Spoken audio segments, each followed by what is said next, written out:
Rocky here. Hello Rakhi గారు, public లో మీ cinema response super గా ఉంది. Is it? పబ్లిసిటీ అదిరిపోయిందండి. Thank you. మీ సినిమా డిస్ట్రిబ్యూషన్ రైట్స్ మాకు ఇస్తే మా బోర్డ్ ఆఫ్ డైరెక్టర్స్ పంపించి మార్కెట్ రేట్ కన్నా ఎక్కువ ఇస్తాం. మా సినిమా ఆల్రెడీ బిజినెస్ అంతా అయిపోయిందండి. ఒంటికన్ను గవర్రాజు మా సినిమా ఏపీ స్టేట్ మొత్తానికి తనే కొనేసుకున్నాడు. You are too late. Better luck next time. నేను ఎప్పుడు లేటే. అప్పలరాజు, ఆ డేటాబేస్ గాడు ఇప్పుడు మన కాళ్ళ దగ్గరికి వచ్చేసాడు. రాఖీ గారు, ఒంటికన్ గవర్రాజు మన సినిమా కొనట్లేదు, ఆ బాబుగాడి సినిమా కొంటున్నట్ట. ఇది మనం ట్రాప్ చేయడం కోసం ఆ వై వెంకట్ బాబుగాడు గవర్రాజు కలిపి ఆడిన పన్నాగం. మరి ఇప్పుడు మన సినిమా రిలీజ్ ఎలా సార్? అరే నవ్వుతారేంటండి? ఒంటి కన్ను గవర్రాజు మీ సినిమా కొనకుండా చెక్అవుట్ అయిపోయాడని ముందే మాకు ఇన్ఫర్మేషన్ వచ్చింది.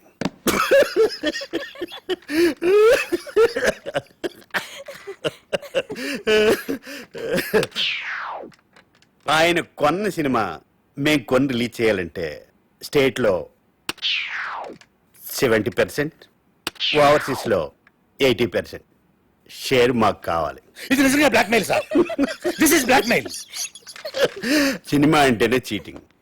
రిలీజ్కి ముందు తీసేవాడిని చీట్ చేస్తారు, రిలీజ్ అయ్యాక చూసేవాడిని చీట్ చేస్తారు.